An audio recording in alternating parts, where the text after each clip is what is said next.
Welcome to tutorial 8 of our series. Now we've learned all the theory behind hypothesis testing. Now it's time to solve real examination questions using the z-test one step at a time.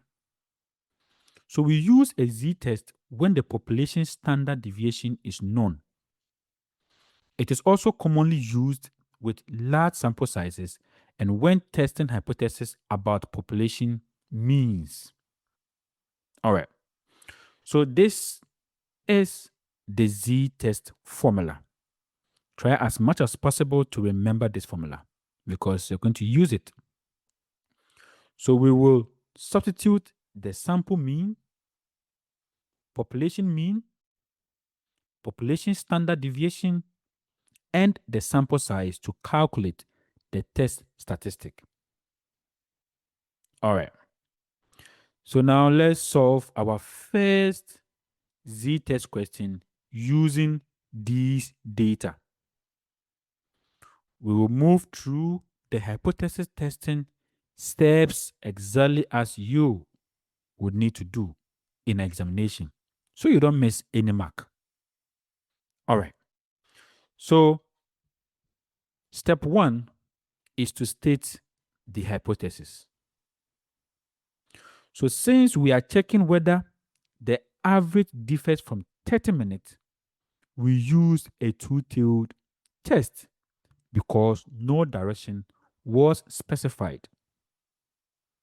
So the null hypothesis states that the mean waiting time is 30 minutes.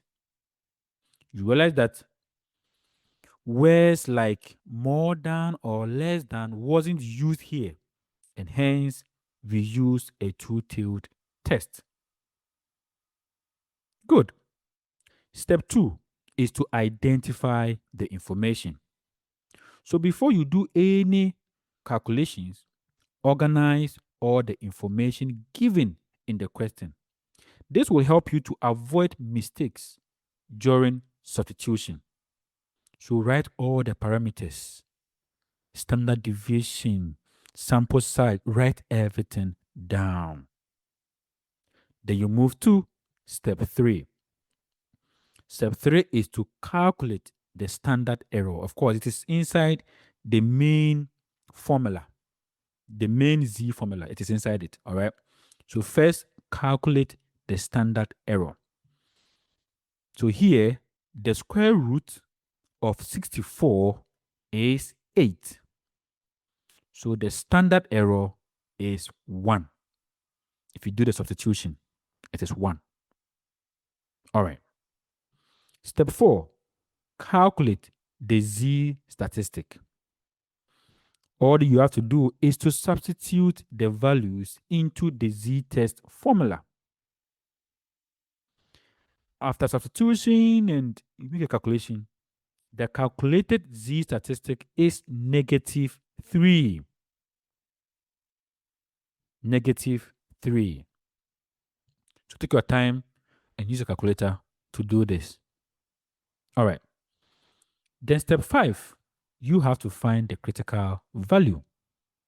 So for a two-tailed test at 5% significance level, the critical values are -1.96 and +1.96. These are standard that you have to be aware of, okay? You don't need to memorize these values. All right. Step 6 is for you to now make a decision. Now, since -3 lies beyond the critical value of -1.96, it falls inside the rejection region. Therefore, we reject the null hypothesis. So that's our final decision. Reject the null hypothesis. Why? Because -3 is inside the rejection zone or region. So now the next step is interpretation. Let's interpret this. So always finish with an interpretation in a plain English. All right. So this means that there is sufficient statistical evidence that the hospital's average waiting time differs from 30 minutes. Because they are claiming that it is just 30 minutes. It's not so. So it differs, right? And that is why we are saying that there is sufficient evidence to that effect. And hence we reject the null hypothesis. So always follow these 7 steps every time you solve a z-test question. And with practice, the process becomes straightforward and consistent. Congratulations, you have just completed your first web z-test example. In the next tutorial, we will solve additional examination style questions to strengthen the confidence.